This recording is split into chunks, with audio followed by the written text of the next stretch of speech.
अगर आप भी चाहते हैं कि एसएस फिल्म्स मोतिहारी के ऑडियो वीडियो सबसे पहले आप तक पहुंचे, तो इस चैनल को सब्सक्राइब करें और साथ ही बेल आइकन को दबाना ना भूलें। Presented by SS Films Motihari.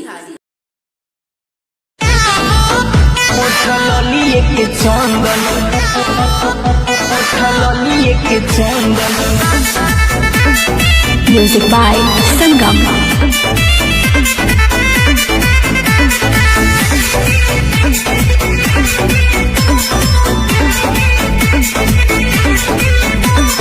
जंतर मंतर औरी छोड़ी सैया झार फूक हो, कहतानी जौन कली नया अपन लुक हो।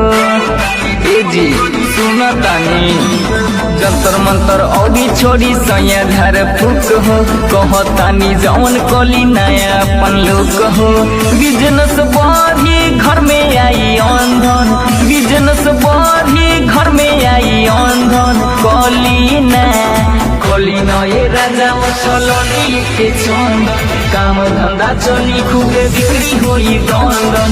कली न ये सैया चलनी के चंदन, काम धंधा चली खूबे बिक्री होई दंदन। चलनी के चंदन, चलनी के चंदन। म्यूजिक बाय संगम।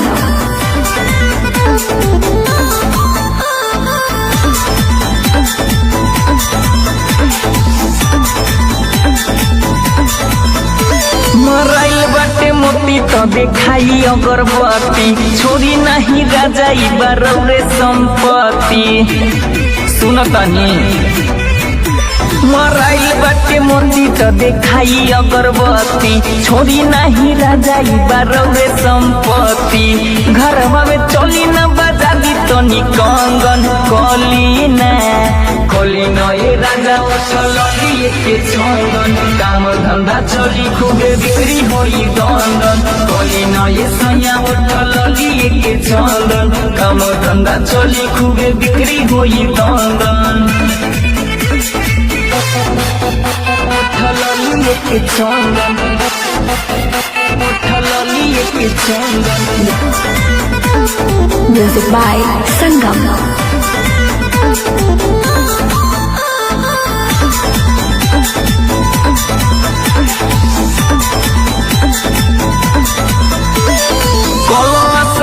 पिया दे तू ध्यान हो, चुमा लेके जइबो तो बनल रही काम हो।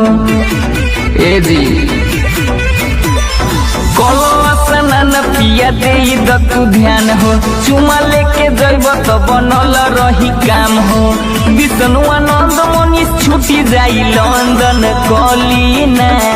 कली न ये राजा चलनी के चंदन, काम धंधा चली खूबे बिक्री होई दंदन। कली न ये सैया चलनी के चंदन, काम धंधा चली खूबे बिक्री होई दंदन। जंतर मंतर औरी छोड़ी सैया झार फूक हो, कहतानी जौन कली नया अपन लुक हो। ए जी सुनतानी जंतर मंतर औरी छोड़ी सैया झार फूक हो, कहतानी जौन कली नया अपन लुक हो। बिजनेस बढ़ी घर में आई अंधन, बिजनेस बढ़ी घर में आई अंधन। कली न ये राजा चलनी के चंदन, काम धंधा चली खूबे बिक्री होई दंदन। कली न ये सैया चलनी के चंदन, काम धंधा चली खूबे बिक्री होई दंदन। स्टार क्रिस्टल रिकॉर्डिंग स्टूडियो बसंत बाजार।